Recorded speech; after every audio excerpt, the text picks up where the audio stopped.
Hello geometry students. In this video we're going to take a look at our 3.3 3.4 notes, and most of this should be review for you because we're going to be talking about slopes of lines and equations of lines. So let's start with a review of what a slope of a line through the points x sub 1, y sub 1, and x sub 2, y sub 2, what does that mean?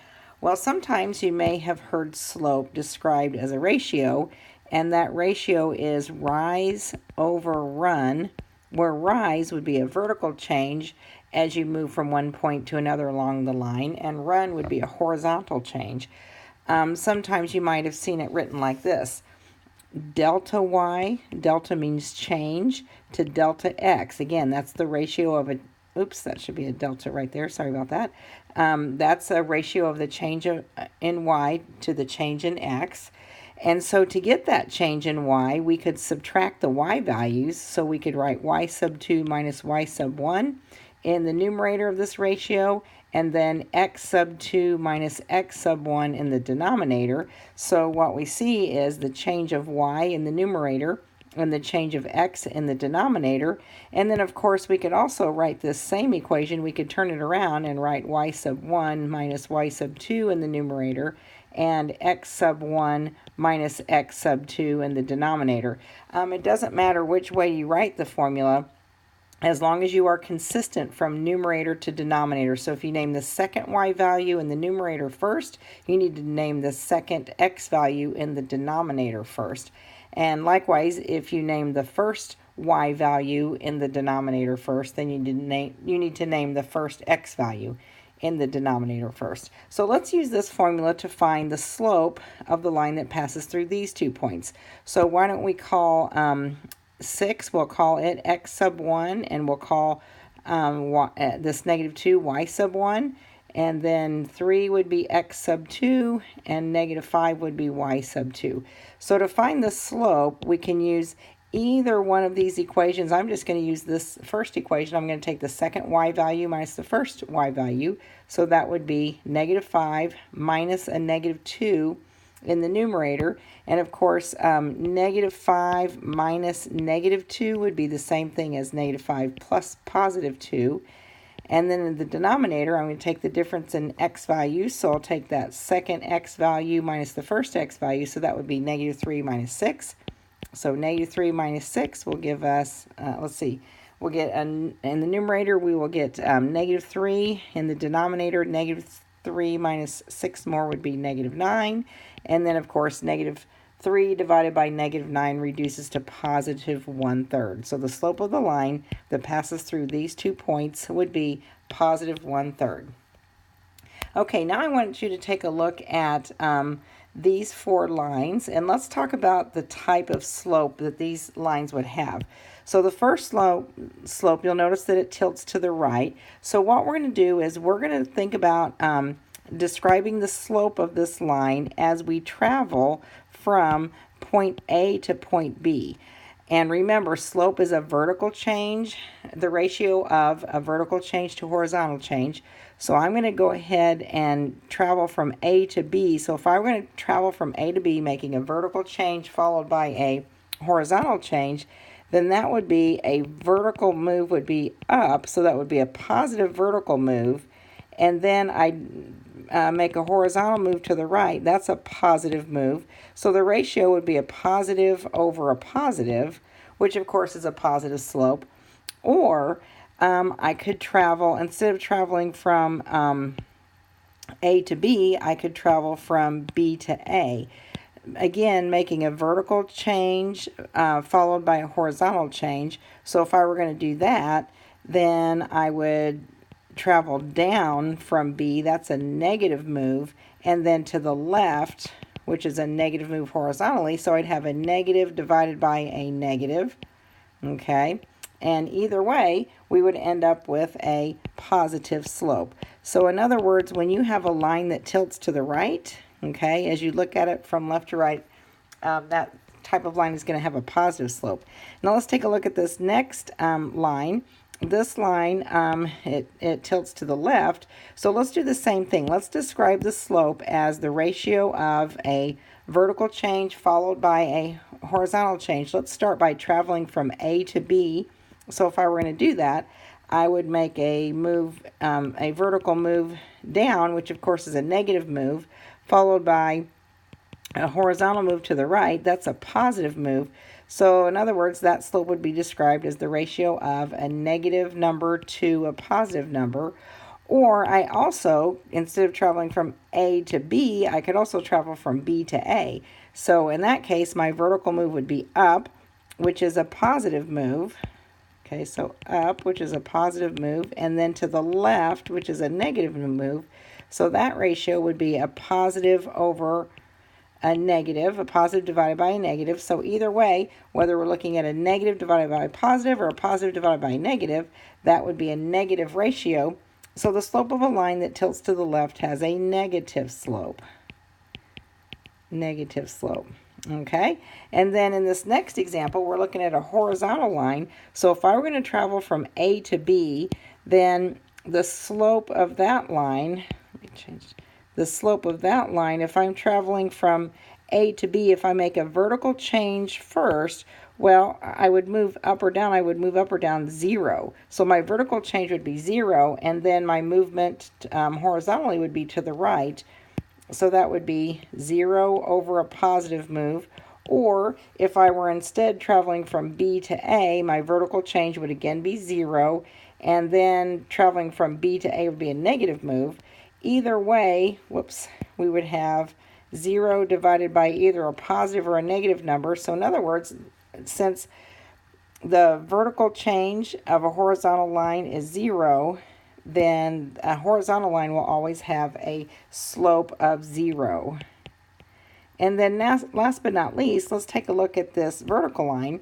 So if I were going to travel from A to B by way of a vertical move followed by a horizontal move, well, my vertical move would be, if I'm going from A to B, that would be in the positive direction. So I would have a positive number over. Now when I go to make that horizontal move, I've traveled from A to B with a vertical move. My horizontal move would be 0 to the left or the right. So you can see that this slope is undefined. It would be the same thing if I were to travel from B to A. If I were traveling from B to A, I guess I had this backwards, didn't I? Traveling from A to B, that would be a negative move. So let me change that. Sorry about that. So it would be a negative change. And then traveling from B to A, that would be a positive divided by 0. Either way, whether it's a positive number or a negative number divided by 0, of course, that division is undefined. So that's why the slope of a vertical line is always going to be undefined. Okay.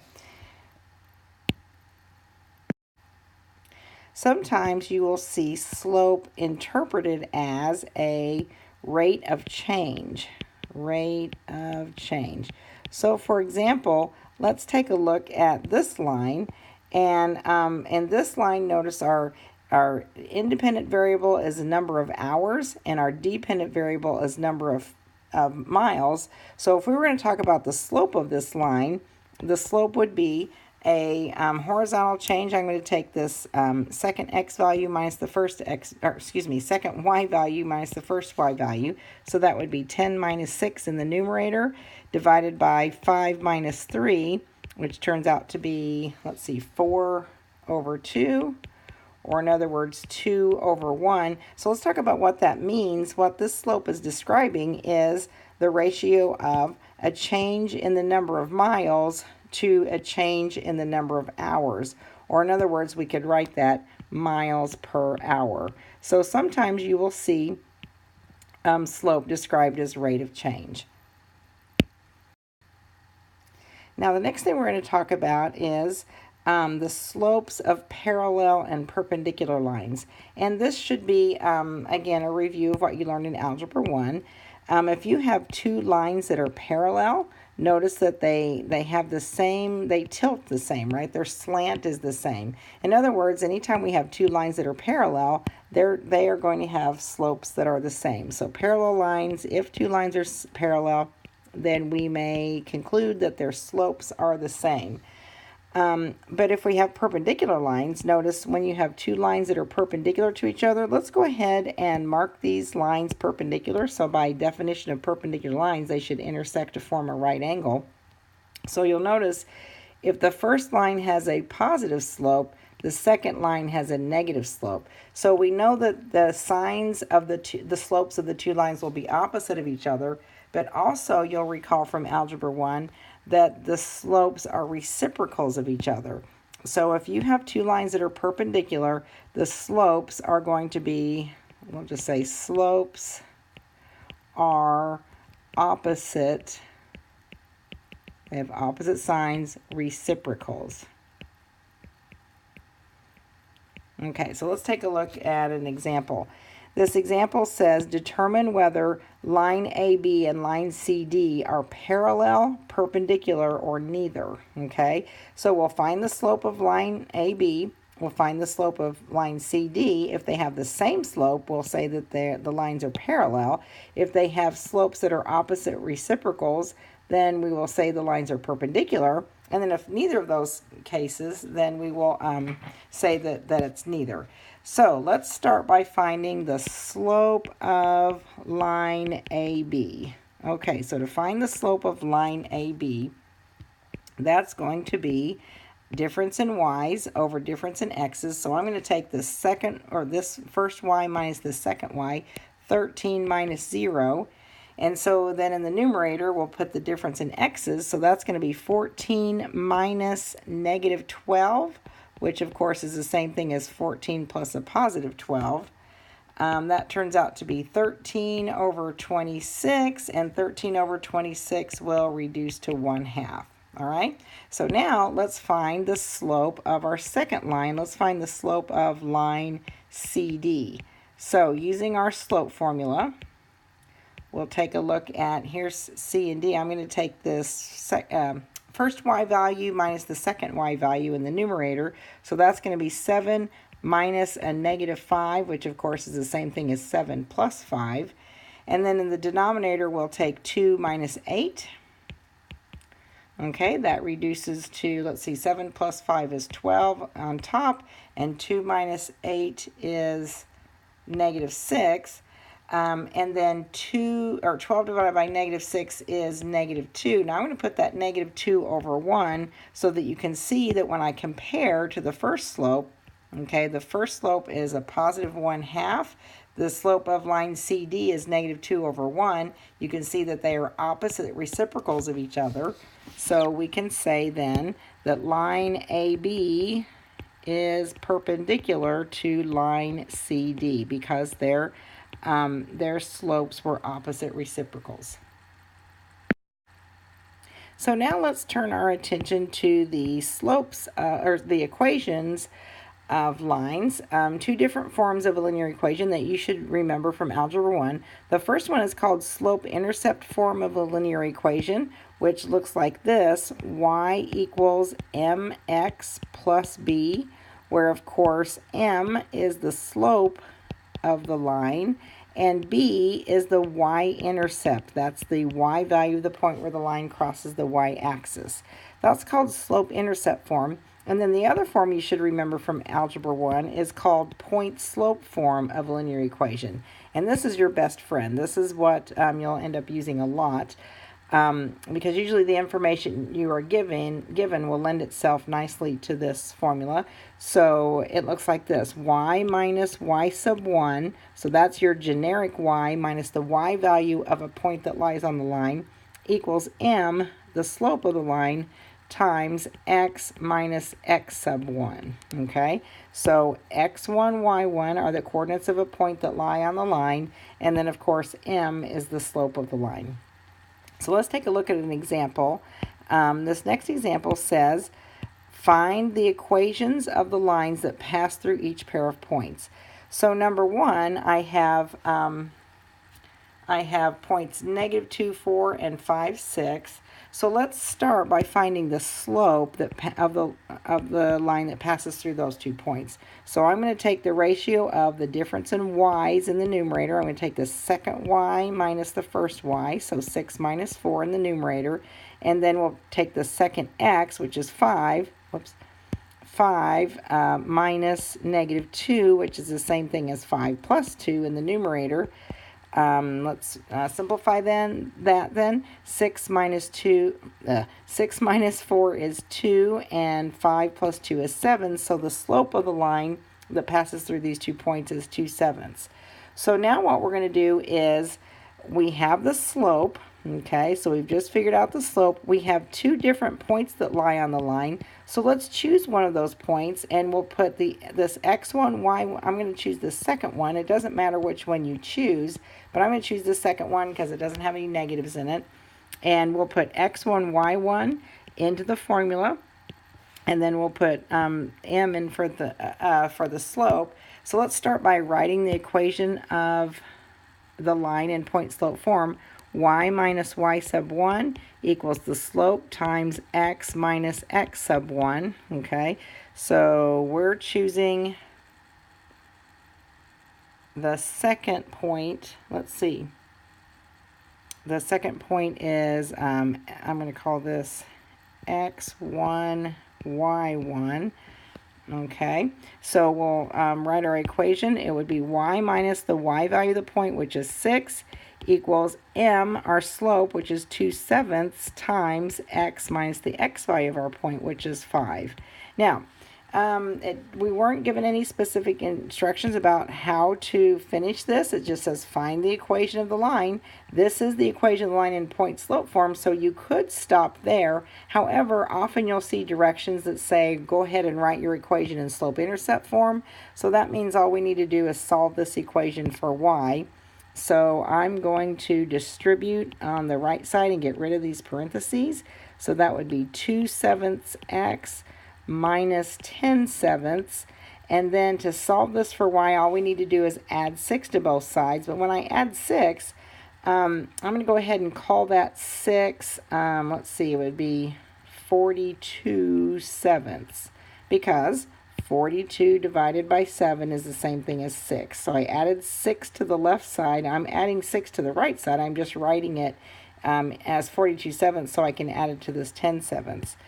Okay, so our final answer then would be, I'll just write it up here, y equals 2/7 x, and then plus, let's see, -10 plus 42 would be 32/7.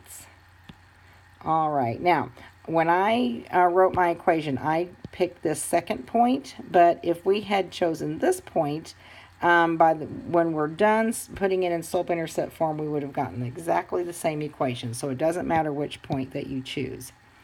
Okay, now, number 2, before we do too much work on example 2, what I want you to notice is that the y values are the same. So when I go to find the slope of this line, I would take difference in y values in the numerator over difference in x values in the denominator. So notice I have a 0 slope. So what kind of a line has a 0 slope? Remember, if the line has a 0 slope, then it's going to be a horizontal line. So you might recall again from Algebra 1 that anytime we have a horizontal line, the equation of that line is just going to be y equals a constant. It's a line where the y values are all the same. Okay, so the equation of this line would be y equals 6. Let's write that down. Y equals 6 is the equation of this line. And then if you look at the second, or example number 3, notice in this case the x values are the same. So when we go to find that slope, we'd have, let's see, -7 plus 1 on top, over 4 minus 4, which is going to end up being an undefined number. You can't, division by 0 is undefined. So anytime you have a slope that is undefined, then we're talking about a vertical line, and you'll recall from Algebra 1, a vertical line would be a line where all the x values are the same. So we just need to look at the x values of our 2 points and see that the equation of our line is going to be x equals 4. Okay, so in general, just to summarize, anytime we have the equation of a horizontal line, like this example, the equation will be y equals a constant, and anytime we have the equation of a vertical line, like this example, the equation will always be x equals a constant. Okay, so let's finish off with these last 2 examples. The first one says, find the equation of the line containing the point 40 and perpendicular to this line, okay? So let's talk about a line that would be perpendicular to this line, y equals negative 3x plus 2. Well, the slope of this line is negative 3. So a perpendicular slope would be the opposite reciprocal of negative 3. The opposite reciprocal of negative 3, or we could call that negative 3 over 1, would be positive 1/3. All right? So we have a slope. We're talking about a line that has a slope of 1/3 and passes through the point 40. Let's call that our x sub 1, y sub 1. So if we go to plug that into point slope form of a linear equation, which is y minus y sub 1 equals the slope times x minus x sub 1, we would get y minus, our y value is 0, equals our slope of positive 1/3 times x minus 4. And then we could go ahead and write that in slope-intercept form if that's what the directions would tell us to do. Well, the left side of this equation would just be y, and then on the right side, after I distribute, we would have 1/3 x minus 4/3. All right, and then one more example. Let's take a look at this one. It says, find the equation of the line containing negative 3, 6 and parallel to this line. Okay, well, if it's parallel, if we're talking about a line that's parallel to this line, parallel lines have the same slope. So I'm just going to write down that our parallel slope, the parallel slope is negative 3/4. Okay, so we have our slope of negative 3/4, and then here's our point, here's our x sub 1, y sub 1. So when we go to plug it into our equation, our point slope form of the linear equation, y minus y sub 1 equals the slope times x minus x sub 1. Then we would have y minus the y value of our point is 6 is equal to our slope of negative 3/4 times x minus the x value of our point. Well, we're subtracting a negative 3, so subtracting a negative 3 is the same thing as adding positive 3, so I'm just going to say plus 3. And then we could stop there, but often directions will tell you to write your equation in slope-intercept form, so that means solved for y. So let's go ahead and distribute on the right side here and get rid of these parentheses. Then I'd have negative 3/4 x, and negative 3 times positive 3 would be minus 9. We'll add 6 to both sides. Oh, whoops, hold on. Let me fix that. When we multiplied, I was taking negative 3/4 times 3, so that would be negative 9 over 4. Sorry about that. Now, we're adding 6 to both sides, but I need to add 6 to this negative 9/4, so I'm going to call 6, what would that be, 24/4, right? Isn't 24 divided by 4 the same thing as 6? So our final answer would be y equals negative 3/4 x, and then negative 9 plus 24 is 15. So this would be plus 15 over 4. Okay, now your homework is actually going to be a worksheet, so if this is on your notes, you can go ahead and mark that out because your homework will be a worksheet, so you can go ahead and get started on that, and if you have any questions, be sure and ask me next time in class.